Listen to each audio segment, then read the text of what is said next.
Olá pessoal, tudo bem? Você está no canal Tutorial EBD, é um canal de bênção para você, para a sua escola bíblica dominical. Se você ainda não me conhece, eu sou o Superintendente Oswaldo, trabalhamos com a escola bíblica dominical e todas as semanas estamos aqui fazendo um comentário de uma das lições da CPAD. Hoje vamos fazer o comentário da lição de número 10, datada de 10 de março de 2024. Vamos falar sobre a ceia do Senhor. É muito importante você ficar ligado aí no nosso canal, assistindo essa aula e fazendo as suas anotações. Eu até coloquei aqui para fazer uma pergunta para você. Olha aqui, ceia do Senhor ou Santa Ceia? Como é que se chama aí na sua igreja? Que nome vocês dão aí no tocante à ceia? É ceia do Senhor ou Santa Ceia?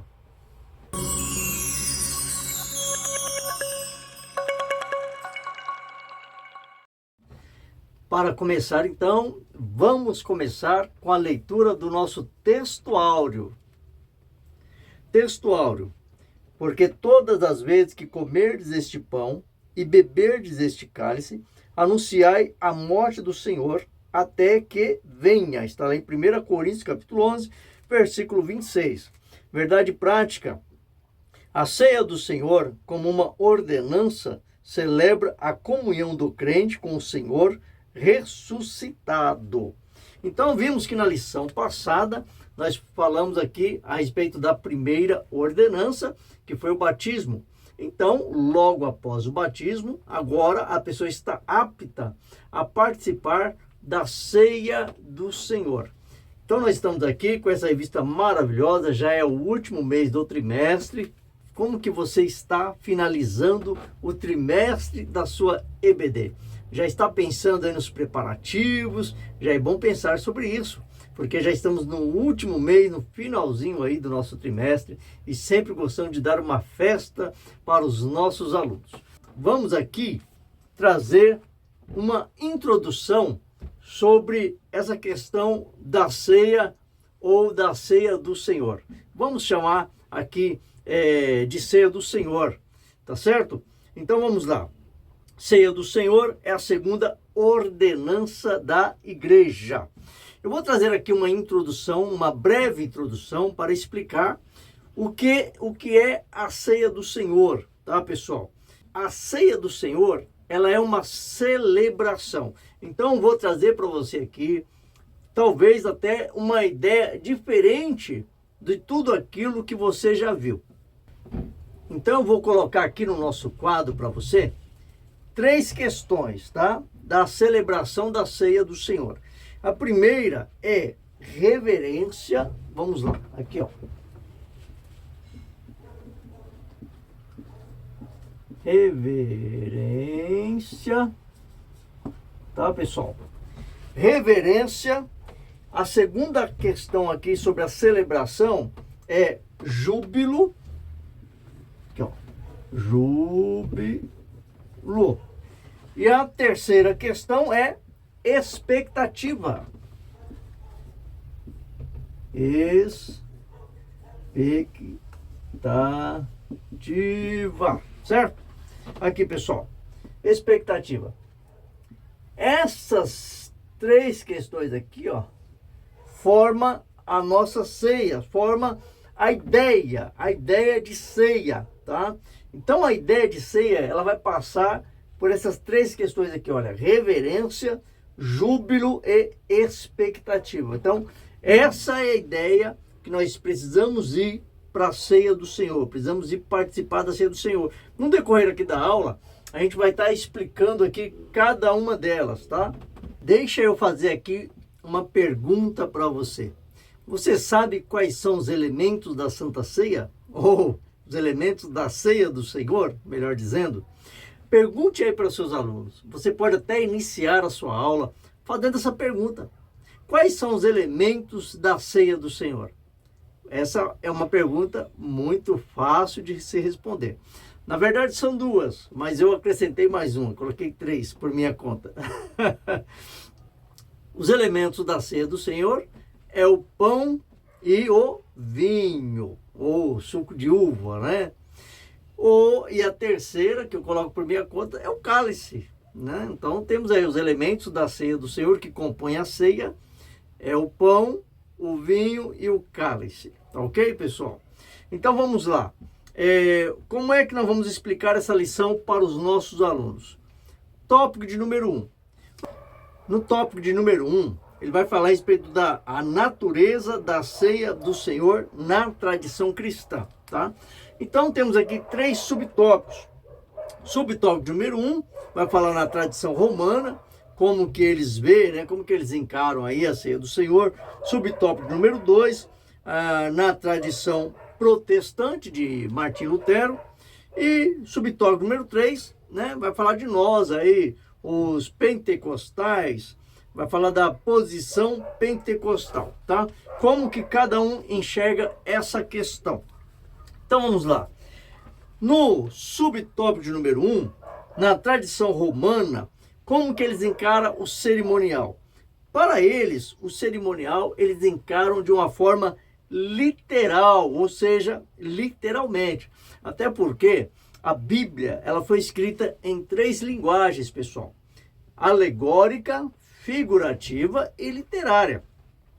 Muitas questões na Bíblia nós não podemos levar na questão literal da coisa. Muitas questões na Bíblia é uma forma figurativa de linguagem. Como Jesus diz, quando Jesus diz assim, o meu corpo verdadeiramente é comida, é uma forma figurativa de linguagem, tá? Então, não é que os discípulos ali iam mastigar a sua carne, iam comer o seu corpo. Então, ele estava falando ali de uma forma figurativa, não de uma forma literal. Então, é bom a gente explicar essa questão. Então, para os romanos ali, eles tinham, de uma forma literal, que aqui na lição vai colocar como uma questão transubstanciação. O que significa esta palavra? Ela vem de transformação. Então, para os romanos, ali quando é servido o pão, aquele pão, ele representa literalmente o corpo de Cristo. Então, eles acreditam que o pão passa por uma transformação. Ou seja, aquele pão vai se tornar verdadeiramente o corpo de Cristo. Eles estão comendo verdadeiramente o corpo de Cristo. Isto é na tradição romana. Quando você vai agora no subtópico de número 2, na tradição protestante de Lutero, vai para a questão consubstancial, tá? O que quer dizer essa questão consubstancial? Então, quer dizer unir-se, tá, pessoal? Então, essa questão de número 2, transubstancial, você pode colocar aí para os seus alunos como unir-se, ó, unir-se. Então, ela vai juntar-se, tá? Então, eles acreditam que o pão da ceia do Senhor, o pão, ele vai unir ao corpo de Cristo, né? Ou unir até demais elementos, tornando um só. Então, essa é a representação desta palavra, consubstancial ou consubstanciação. É uma palavra até meio difícil, né? Um pouco difícil de falar essa palavra. Então, eles entendiam que o pão ia unir ao corpo de Cristo, tá? Esse aí é o subtópico número 2. Quando você vai agora para o subtópico de número 3, né, na simbologia pentecostal, então eles entendem que essas linguagens aí, ou o que acontece no ato da ceia do Senhor, né, é uma forma figurativa. Nós entendemos que Jesus estava falando ali de uma forma figurativa, tá? Então, na verdade, para nós, o pão não é o corpo de Cristo. Nem o vinho que nós utilizamos, suco de uva, né, como se fosse vinho, não é também o sangue de Cristo. Então é só apenas uma forma simbólica. Então quando nós oramos e apresentamos ali o cálice para Deus, apresentamos ali o pão para o Senhor, naquele momento de oração, aquilo ali nem numa forma espiritual, não está se transformando, não está virando, nem se unindo ao corpo de Cristo, nem ao sangue de Cristo. Então, inclusive, a oração, quando nós oramos ali apresentando a Deus, ali na verdade essa oração ela precisa ser uma oração de agradecimento. Até ali os obreiros que estão servindo a ceia, né? Eles precisam fazer uma oração em forma de agradecimento. Agradecer o quê?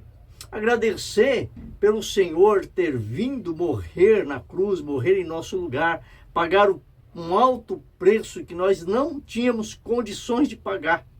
Então devemos agradecer a Ele pela libertação e pela salvação. Então a oração precisa ser uma oração de agradecimento.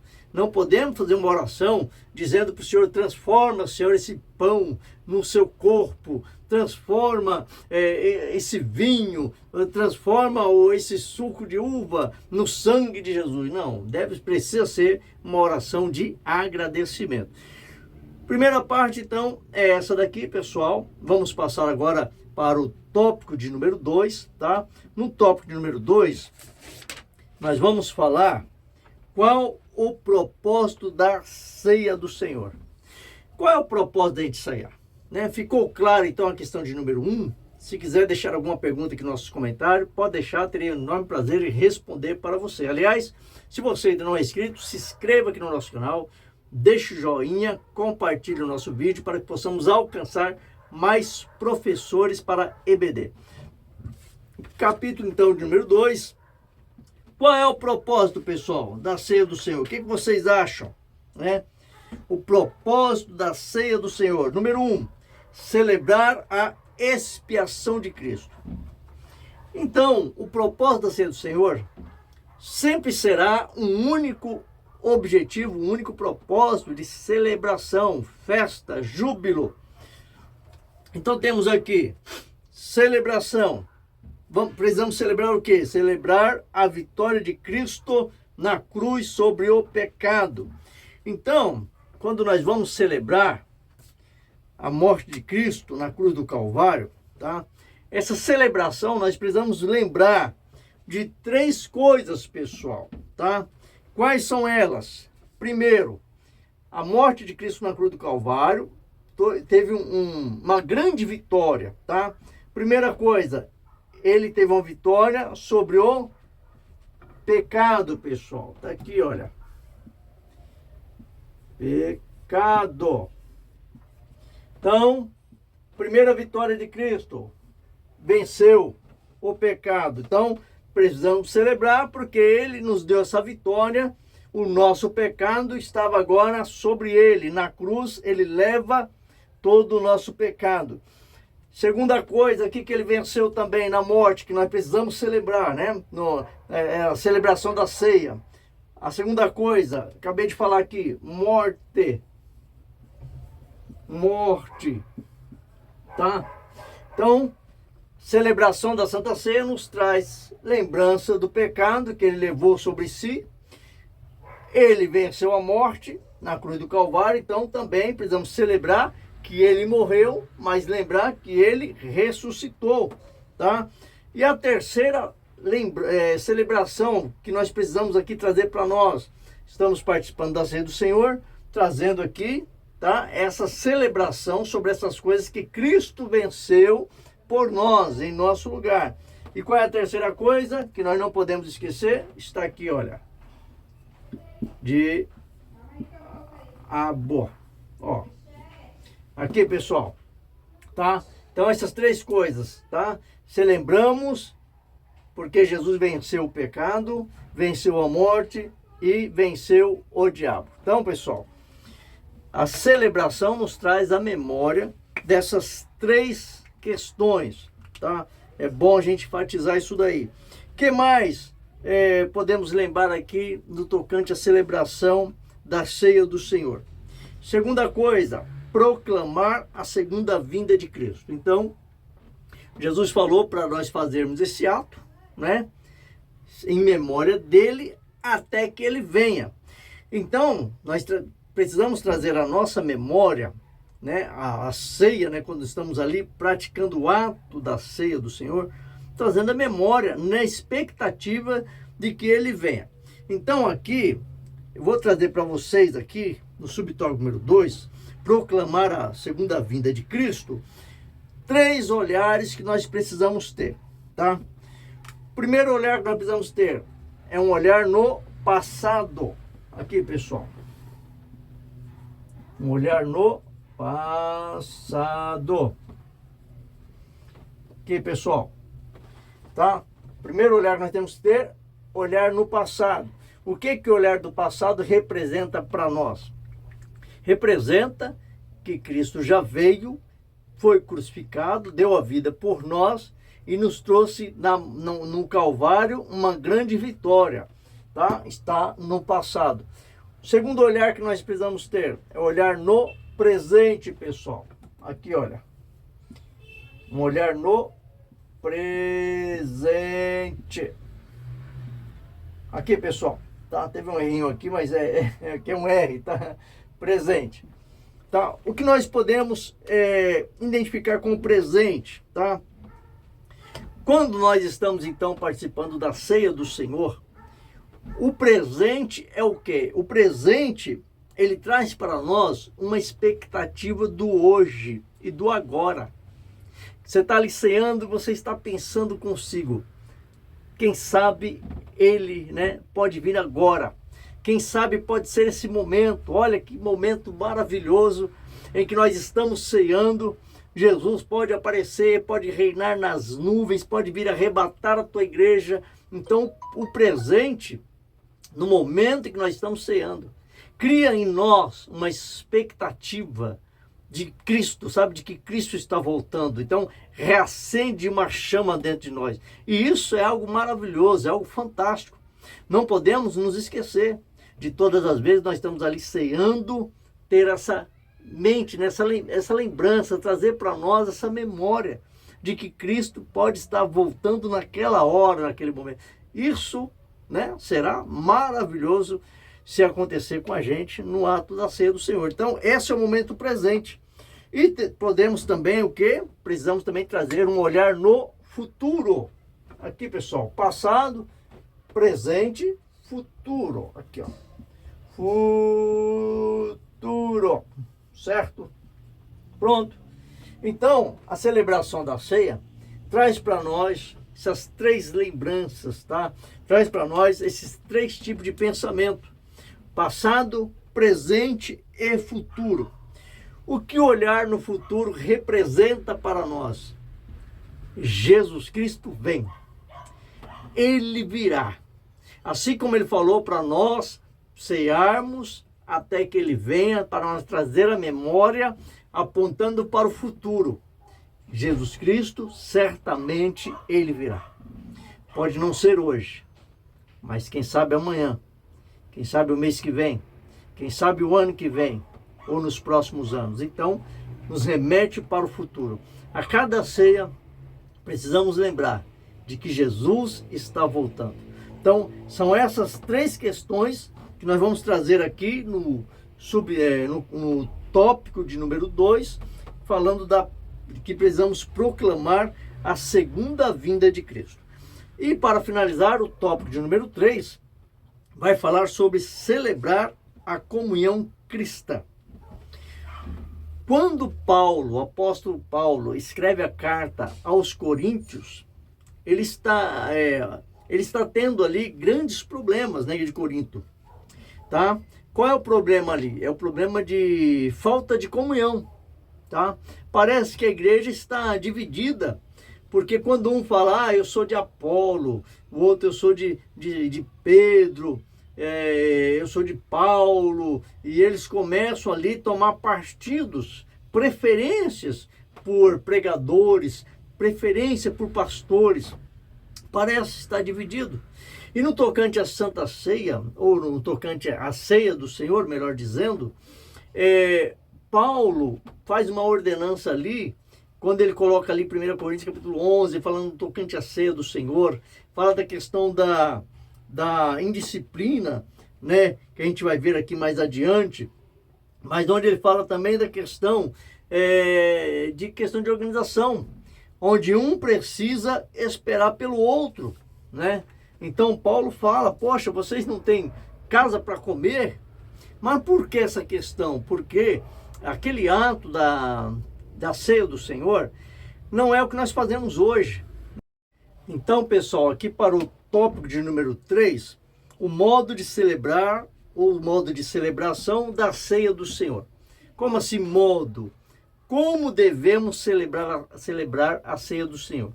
O apóstolo Paulo, escrevendo ali ao Corinto, né, os irmãos da igreja de Corinto, ele fala a respeito do seguinte, que os irmãos não deveriam participar da ceia do Senhor indignamente.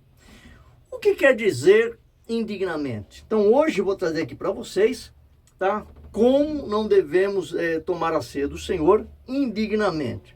Por quê?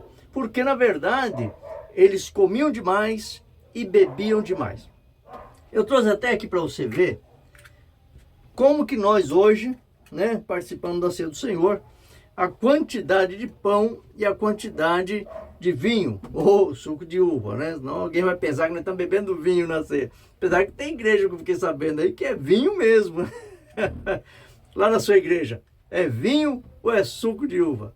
Então aqui, pessoal, olha a quantidade que cabe aqui no cálice, tá? Vou colocar mais próximo aqui para você ver, olha. Tá vendo só? Esse é o cálice que nós utilizamos.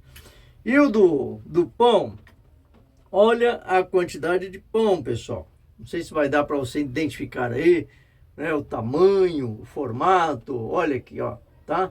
Então aqui dentro vem somente um pedacinho. Então não dá para encher a barriga, não dá, né? Quem tiver com fome, vai embora com fome, porque isso aqui não vai saciar a sua fome. Naquela época, o pessoal saciava a fome mesmo, pessoal. Eles iam com fome para a ceia e era assim um negócio meio desorganizado. Por isso que Paulo fala da questão de indignação, porque eles comiam demais e bebiam demais, né? Então não era assim reduzido numa quantidade reduzida. Pão, pessoal, era uma lasca de pão que enchia a barriga. Então Paulo falou, olha, tem gente chegando na frente aí, enchendo a barriga, comendo, e não está sobrando, não está deixando para os que vêm depois, tá? E aí ele até fala o seguinte, olha, quem tem fome, coma em casa, né? Então quer dizer, ele dá uma palavra dura ali para os irmãos. Então, o que é essa questão de participar indignamente, tá? Então, vou colocar aqui para vocês 3 questões, pessoal, que vai significar para a gente o que é esse indignamente, tá? Então, o que nós precisamos ter na ceia do Senhor? Olha, é um assunto de muita discussão, tá? Porque às vezes tem igreja que você vai celebrando a ceia, as pessoas vão pegando a ceia, já vão tomando, já vão participando. E aí alguns dizem, mas lá está escrito para esperar um pelos outros, né? Então não é melhor esperar todo mundo pegar o pão, depois todo mundo pegar o cálice e participar junto, do que um já tomando na frente do outro. Na igreja onde nós congregamos, nós esperamos, mas eu já congreguei em igreja que realmente os obreiros iam passando ali o pão, a pessoa já pegava o pão, já servia, já comia. E lá na sua igreja, como que é? Lá eles esperam pelos outros ou cada um pega o seu e já vai servindo? Deixa aí no nosso comentário. Então, pessoal, olha, tá? Não devemos participar da ceia do Senhor indignamente. Então, vemos aqui. Primeira coisa, disciplina. Aqui, pessoal, olha. Primeira coisa, disciplina. Tá? Então, primeira coisa que nós precisamos ter para não participarmos da ceia do Senhor indignamente é ter isso aqui, pessoal, disciplina. Desculpem aí o barulho, porque aqui, olha, eu vou te falar, viu? A gente que mora na comunidade é uma barulheira quando é cachorro, é carro, é o cara passando vendendo ovo, galinha, pamonha. E aí a gente tá gravando aqui e pega todo esse som aí, o pessoal passa na rua. Mas eu garanto que a gente vai melhorar isso daí, tá? Então vamos lá. Para não participar indignamente, disciplina. Segunda coisa, pessoal, que precisamos ter no tocante à ceia do Senhor. Sabe o que é? Fala aí. reverência. Isso mesmo, parabéns. Eu faço isso daqui com meus alunos. Eu pergunto para eles, eles vão falando e a gente vai colocando lá. A gente faz a pergunta e vai, um fala disciplina, o outro reverência, e a gente vai preenchendo a lousa. Você pode fazer assim com os seus alunos também. Olha aqui, ó. Reverência. E aí, pessoal, o que eu faço? A gente escreve no quadro, disciplina, e você pode ficar lá, ó. Ó, disciplina, reverência. Qual é o próximo agora, pessoal? E aí a turma vai falando, né? Agora é desordem ou ordem? Então precisa ter disciplina, reverência e ordem. Olha aqui, ó.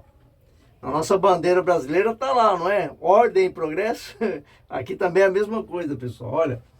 Ordem. Só que no nosso país parece que tá só na bandeira, né? Lá em Brasília é difícil ver ordem e progresso lá, viu? Mas na igreja tem ordem. Aqui, ó. O que você não encontra na sua bandeira, lá na igreja, graças a Deus, nós temos. Tá? Então, foi esse já, ticou lá. Ó, olha aí que maravilha. Então, disciplina, reverência e ordem. Então, a ceia do Senhor precisa ser organizada, pessoal. Precisa ter uma organização, tá? Ordem, de reverência e disciplina, tá ok? Então, Superintendente Oswaldo, qual é a condição, então, que a pessoa precisa ter para participar da ceia do Senhor? Sabe o que ela precisa? Ela precisa de uma vida santa, tá? Vida santa é a condição para participar da ceia do Senhor. O que é uma vida santa? É você estar legalmente com seus deveres, com as suas obrigações e principalmente estar em comunhão com a igreja e comunhão com Cristo. Paulo relata aqui, na igreja de Coríntios, vários problemas ali de união, de comunhão entre os irmãos, além de um não esperar pelos outros, partidarismo. Então, a primeira coisa, comunhão. Infelizmente, é claro que tem pessoas que participam desse ato tão solene, tão sublime, sabe, em desacordo com o seu irmão, brigado, sem um falar com o outro, cara virada, e participa da ceia. O apóstolo Paulo disse que é melhor você não participar. Se você não está em comunhão, em plena comunhão com a igreja seria com todos os irmãos. Ah, não fala com aquela irmã, eu não falo com aquele irmão, aquele é chato, aquele... Então você tem desavença com algum dos irmãos da igreja. Paulo disse, então é melhor não tomar, para que você não caia aí em condenação, tá? Então, abstém-se, tá? Se você tem algum problema com o seu irmão, então no ato mesmo da ceia do Senhor, você pode até lá se corrigir, né? Deus te dá essa oportunidade de você pedir perdão e se corrigir lá com o seu irmão, tá? E outra coisa é você não ter nenhum tipo de vício que esteja atrapalhando você participar da ceia, tá? E a ceia também, é que nem diz aí, está em plena comunhão, não está levando uma vida de promiscuidade. E aí você pode então participar legalmente, sem nenhuma condenação sobre você. Quando participamos da ceia, devemos lembrar, olha que coisa linda, 3 coisas que nós precisamos lembrar quando nós estamos participando da ceia do Senhor. E aqui eu quero terminar a nossa palestra, a nossa ministração. 3 coisas, pessoal, que precisamos lembrar. Primeira coisa, perdão. Está aqui, pessoal, olha. Primeira coisa, perdão, tá? Primeira coisa que precisamos lembrar quando nós estamos participando da ceia do Senhor. Por que perdão? Porque nós que recebemos de Cristo o perdão, como Ele nos perdoou, Ele nos autorizou a participar da ceia do Senhor. Segunda coisa que nós precisamos lembrar, graça. E pessoal, olha, graça. tá? Ele nos salvou pela graça nós somos salvos. Então, no tocante à ceia do Senhor, preciso me lembrar do perdão dele e pela graça que ele nos salvou. E por último, que é fundamental a gente se lembrar, é de Cristo. Cristo. Então, pessoal, olha que coisa linda. A ceia do Senhor, nós precisamos lembrar dessas três coisas enquanto estamos ceando: do perdão, da graça e de Cristo, tá? Então, tudo isso envolve a ceia do Senhor. Sem essas coisas, a ceia não teria sentido na nossa vida. E para finalizar, então, festa, tá? Então, eu falei para você no início que eu ia aqui mudar todo o conceito de ceia do Senhor, tá? Então, finalizando, a ceia do Senhor, então, é uma celebração. Celebração é o quê? Festa. Nós não estamos no velório para ficar chorando a morte de Cristo, tá? A ceia do Senhor não é um culto fúnebre. A ceia do Senhor precisa ser um culto alegre. E presenciamos muitos cultos de ceia do Senhor tristes, irmãos chorando, se lamentando, como se Cristo ainda estivesse lá no túmulo, como se Cristo ainda estivesse morto. O nosso Cristo, ele está mais vivo do que nunca. Ele vive. Então, este é o motivo de nós nos alegrarmos. Então, quando formos agora ceiar, vamos festejar. Músicas alegres, música de louvores, de alegria, a igreja para cima, celebrando, pessoal. Porque o nosso Cristo, ele vive. Se inscreva no nosso canal, deixe seu comentário, seu joinha se você gostou ou não gostei, tá ok? Aquele abraço e até o próximo vídeo, querendo Deus. Fui!